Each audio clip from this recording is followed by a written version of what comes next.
pero vienen muchas cosas buenas, como las que nos pasan en el escenario internacional. Les comentábamos hace algunas horas la elección como nuevo presidente del importantísimo grupo The Elders, del expresidente Juan Manuel Santos, Premio Nobel de Paz. Presidente, qué gusto tenerlo en 6 AM de Caracol Radio. Buenos días. Buenos días, Gustavo, el gusto es mío. Presidente, es una responsabilidad enorme la que usted ha recibido. Usted ha venido haciendo parte de este grupo que influye de manera muy positiva en muchas de las cosas que pasan en el manejo del poder, de los asuntos de alto nivel en el mundo. ¿Cómo fue que terminó usted de presidente de este grupo? ¿Qué pasó ahí? Como sucesor de Mandela, entre otras cosas. No, es un grupo muy especial que creó Mandela, y después el presidente fue el arzobispo Desmond Tutu, después el secretario general de Naciones Unidas, Kofi Annan, después la presidenta de Irlanda, Mary Robinson, y ella ya llevaba 6 años y decidieron que sería bueno un cambio, como sucede en todas las instituciones, y me ofrecieron ser el presidente del grupo y yo acepté. Es un gran honor, bastante más trabajo, pero es un gran honor, y sobre todo en este momento en que este grupo puede jugar un papel importante por las circunstancias que está viviendo el mundo. Nosotros hemos establecido una estrategia con unas prioridades, los problemas existenciales que tiene hoy en día el mundo, como por ejemplo el cambio climático, como por ejemplo el riesgo de una guerra nuclear que ha aumentado geométricamente en los últimos años, el riesgo de las pandemias que también ha aumentado, y un nuevo riesgo existencial que es la inteligencia artificial, donde nadie sabe bien qué puede pasar, pero que mucha gente está muy asustada con lo que podría pasar. Entonces, creemos que ahí podemos jugar un papel. Es un grupo que juega un papel diferente a las demás organizaciones, mucho más de diplomacia privada. Nosotros no hacemos ostentación de nada, no damos declaraciones de vez en cuando, pero el trabajo es más que todo un trabajo detrás de bambalinas. Presidente, los elders, los mayores, tienen la experiencia, tienen el saber, han vivido vidas largas y fructíferas y saben cómo enfrentar las cosas, y como usted dice, de vez en cuando un pronunciamiento puede ser un ajuste importante no solamente para países como Colombia, sino para el mundo. ¿Y las nuevas generaciones oyen a los mayores? Estamos precisamente en eso, estamos generando una comunicación y una relación especial con las nuevas generaciones. En Nueva York, el mes pasado, a raíz de la Asamblea General de Naciones Unidas y de la discusión de lo que llamaron el Pacto por el Futuro, tuvimos muchas reuniones con organizaciones de jóvenes para ver en qué medida podemos comunicarnos mejor y podemos tener políticas comunes y sobre todo entendernos mejor. De manera que sí, estamos en eso. Expresidente, hemos visto a los elders en la zona, por ejemplo, de Ucrania y Rusia, en ese conflicto tan tremendo. Lo escuchamos a usted también, por ejemplo, pidiéndole a Naciones Unidas que sea una mujer la nueva secretaria general de las Naciones Unidas. Con su experiencia en conflicto, ¿en qué se van a enfocar? El hecho de que usted sea Nobel de Paz, que haya resuelto, o pues de alguna manera, el conflicto aquí en Colombia, nos da para pensar que su foco será ese, Medio Oriente, lo que está sucediendo con estos conflictos tan terribles que hay en el mundo ahora. Nuestra mayor preocupación en este momento es el debilitamiento del orden internacional, la falta de respeto por el Estado de Derecho, la violación flagrante y sinvergüenza de todas las normas que se habían mantenido desde que se creó el modelo actual después de la Segunda Guerra Mundial.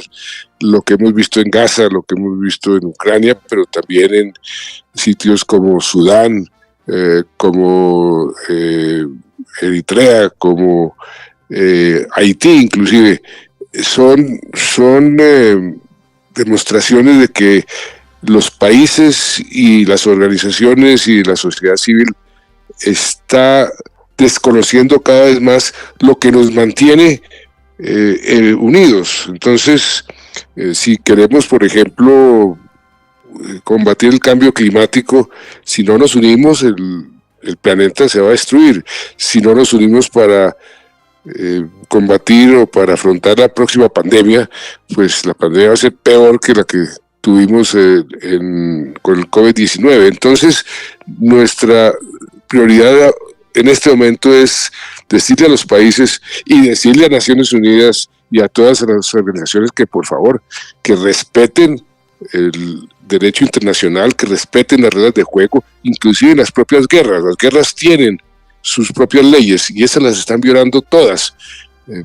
Eso nunca se había visto y eso es algo que nos preocupa enormemente y ahí vamos a concentrar mucho de nuestros esfuerzos. Estamos hablando con el expresidente y Premio Nobel de Paz, Juan Manuel Santos, su designación como presidente de ese importantísimo grupo a nivel mundial, The Elders.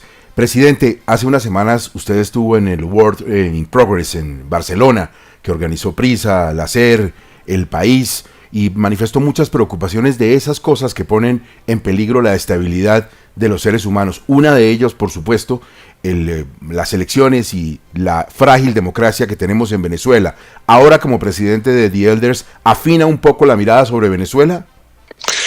Nosotros nos manifestamos sobre el tema de Venezuela diciendo que era una violación de las normas, que el resultado que el régimen de Maduro presentó al mundo es un resultado falso, que hasta que no demostrara que había ganado realmente con las actas, pues que eso no tenía ni pies ni cabeza y que nadie debería reconocer ese triunfo. Pero fuimos más allá porque lo que más nos preocupaba era lo que está sucediendo internamente con la violación de los derechos humanos. Están persiguiendo en forma implacable a la oposición, están inclusive acudiendo a mecanismos y a procedimientos que no se veían desde los nazis en Alemania en la Segunda Guerra, de pintar las casas e identificarlas como casas de enemigos.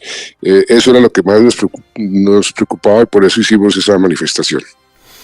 Presidente, aprovecho además para decirle que estoy siguiendo su podcast sobre el proceso de paz de manera muy atenta, está muy bueno. La conversación con Timochenko es muy poderosa. Muy fuerte, muy dura, poderosa, sí. Pero también con los generales que lo sentó en la mesa.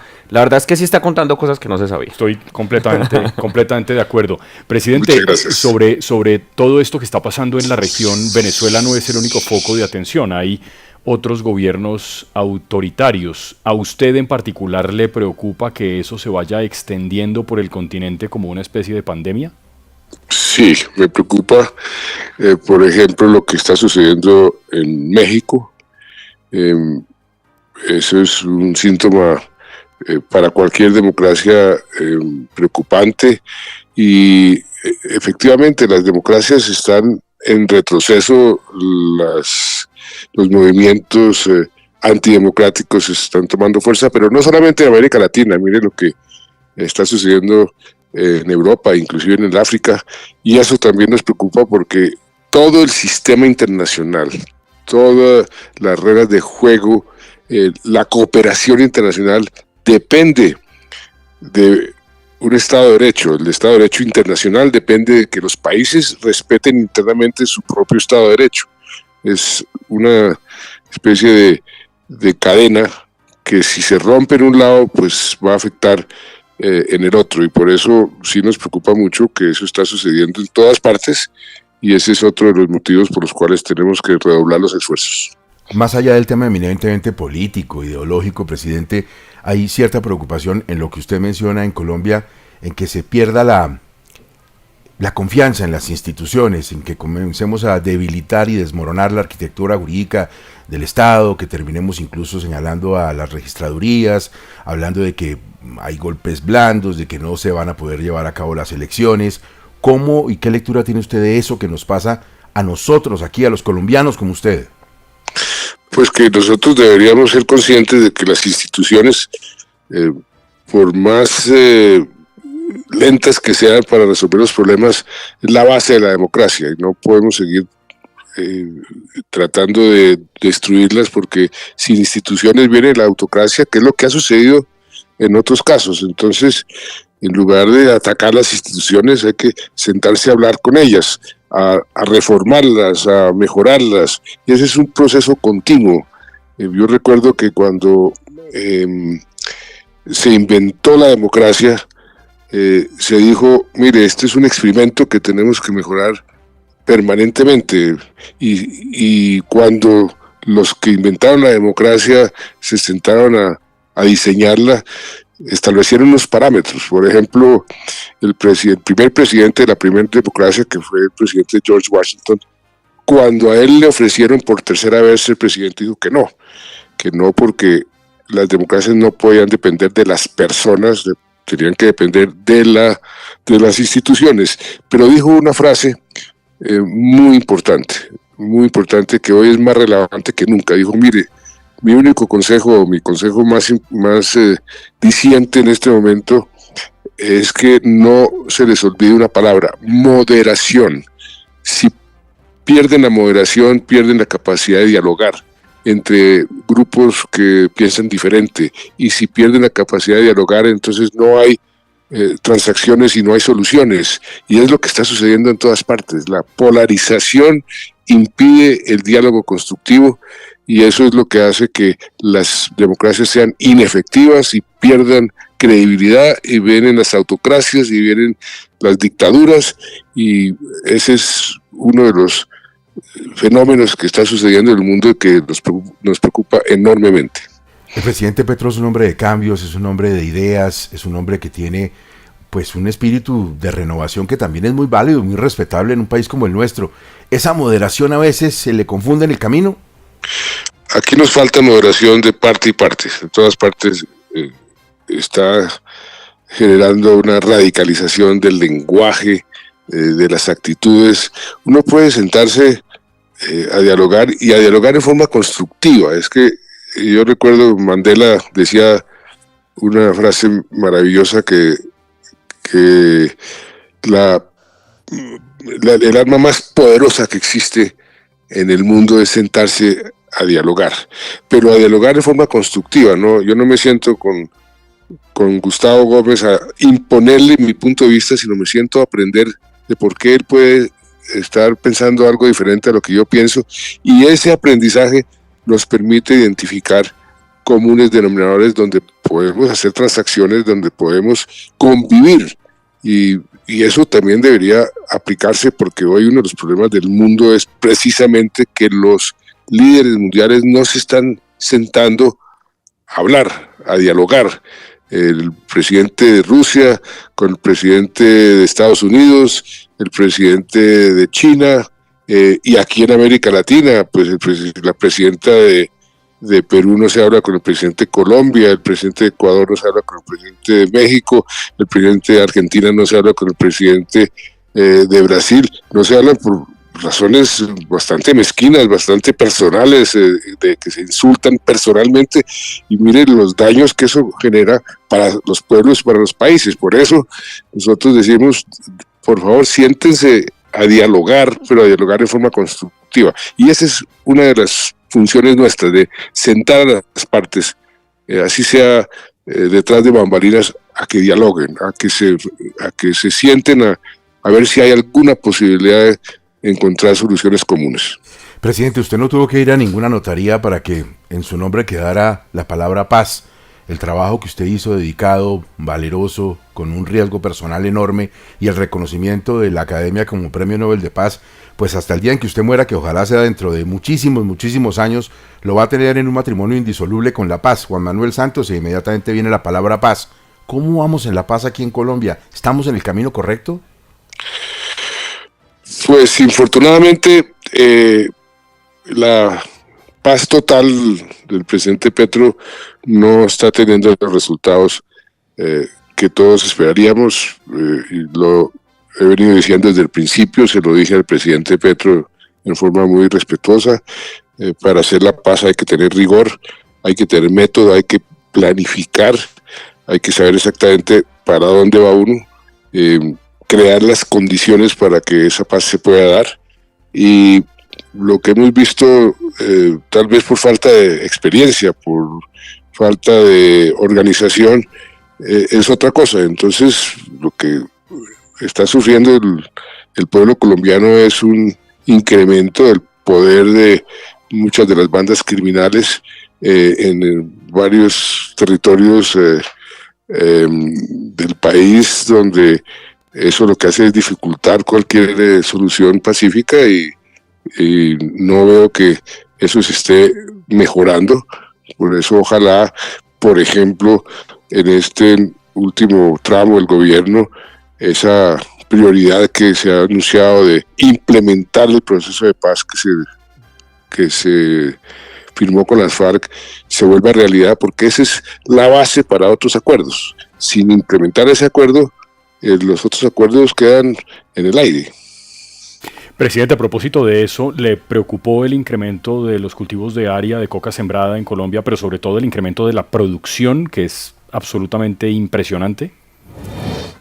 Pues sí, yo no estoy muy enterado de los detalles, pero por supuesto el aumento de la producción de cocaína es totalmente inconveniente, porque buena parte de la violencia se financia con el narcotráfico. Por eso, por otro lado, hemos venido, y ese no es parte de los Elders, sino por otro grupo, hemos venido sosteniendo que la regulación del mercado de las drogas es la única forma para tratar de quitarle a los grupos criminales y a las mafias su poder, que es, a mi juicio, el problema número uno que tiene América Latina. Desde México hasta Argentina, en todos los países, el poder del crimen organizado ha venido creciendo. El control del crimen organizado de ciertos estamentos ha venido creciendo. En países que nunca habían tenido ese problema, como Costa Rica, como Chile, se ha presentado. Y ese es un tema que la región debe de afrontar como región también, porque eso necesita colaboración, cooperación para poder ser más efectivos. Precisamente Latinoamérica es una región sobre la que los Elders tienen el ojo puesto permanentemente. Yo no lo quiero meter en la minucia de la politiquería de Estados Unidos, pero lo que pasa en las elecciones en Estados Unidos lo vamos a sentir en toda Latinoamérica, incluida Colombia. ¿Cómo está viendo la fuerza de los nudos del viento en la contienda? Pues está muy peleado, y nosotros lo que esperamos es que el que salga elegido respete el derecho internacional, que fue lo que Estados Unidos originalmente ayudó y lideró cuando se creó Naciones Unidas, cuando se crearon todas estas instituciones, que ojalá el nuevo presidente o la nueva presidenta asuma un liderazgo de largo plazo, un liderazgo que sea capaz de tomar decisiones, así sean impopulares, que ese es otro de los temas que hemos venido nosotros trabajando en los Elders, la falta de un liderazgo de largo plazo, líderes que tomen las decisiones, como por ejemplo, a darle un ejemplo concreto, el presidente Kennedy, cuando se presentó la crisis con Rusia, con la Unión Soviética en ese momento, con Khrushchev, sobre la posibilidad de una guerra nuclear, contra la voluntad de sus asesores, contra la voluntad inclusive de su propio hermano, agarró el teléfono, llamó a Khrushchev, se sentaron a dialogar y arreglaron el problema. Ese tipo de liderazgo que tiene el coraje y la audacia de tomar decisiones que sean convenientes, así sean impopulares, es lo que está faltando, porque en todas partes las decisiones se están tomando en función del corto plazo, de qué va a pasar en las próximas elecciones, cómo me van a criticar aquí o allá. Entonces, pendientes del corto plazo, se les ha olvidado, o se nos ha olvidado el largo plazo, y ese es uno de los orígenes del problema que está sufriendo el mundo. Presidente, la última inquietud la comparte usted con Carlos Vives. Se la pregunté a Carlos Vives, y no lo va a preguntar de vallenato, por supuesto, tranquilo. Pero usted y Carlos Vives son embajadores de este país, cada uno en lo suyo, el uno en lo musical, en la cultura. Usted ha sido presidente de este país, es premio Nobel, es un hombre comprometido con la paz. Y por eso le pregunto lo mismo, cuando usted está en ese mundo en el que a veces se mueve, no solamente de grandes personajes, sino del mesero que lo atiende en el restaurante, ¿qué le dicen de Colombia? ¿Cómo nos ven? Pues primero que todo, yo soy un gran admirador de Carlos Vives y adoro los vallenatos. Entonces, ese es uno de los temas que mundialmente a veces sale a relucir, los vallenatos colombianos, gente que ha venido a Colombia y que ha escuchado los vallenatos, pero en términos generales, Colombia es un país que ha generado mucho interés, lo estamos viendo en esta COP16 sobre la biodiversidad. Yo creo que lo que nos deja la COP es eso, que el mundo se dio cuenta y nosotros mismos nos dimos cuenta de nuestro potencial, porque yo creo que resultados concretos de los que se esperaban y de los que se necesitan no vamos a ver mucho, infortunadamente, pero Colombia tiene un prestigio, tiene el proceso de paz ha sido aplaudido por el mundo entero. Continúa una avalancha de misiones de académicos que vienen a preguntar cómo fue que hicieron ustedes esto, qué fue lo que lograron. Yo estuve ahorita en Tailandia y en Bután, y allá me preguntaron mucho del proceso de paz, porque hay conflictos en esa región, como en Myanmar, como en Malasia, y en la propia Tailandia. Los generales se reunieron conmigo para preguntarme cómo fue su proceso de paz, que nosotros queremos ver si hay posibilidades de tener una paz aquí como la que tuvieron ustedes. Entonces Colombia tiene un prestigio, hay preocupaciones por la coyuntura, pero yo les digo, mire, esto es como una travesía. Mucha gente ha comparado el arte de gobernar con los buques, con el arte de navegar, y esto podemos estar pasando por una tormenta, pero la tormenta pasa y el buque continúa su rumbo. Pues señor almirante, muchas gracias, muy amable, muy contentos y felices con su designación como presidente de este grupo importantísimo de elders que visibilizará todavía más al continente, a la región y por supuesto a Colombia. Presidente, un abrazo grande y si no volvemos a hablar, una feliz Navidad, porque hoy comenzamos con el jingle de Caracol ya. Así es, muchas gracias Gustavo y a todos ustedes.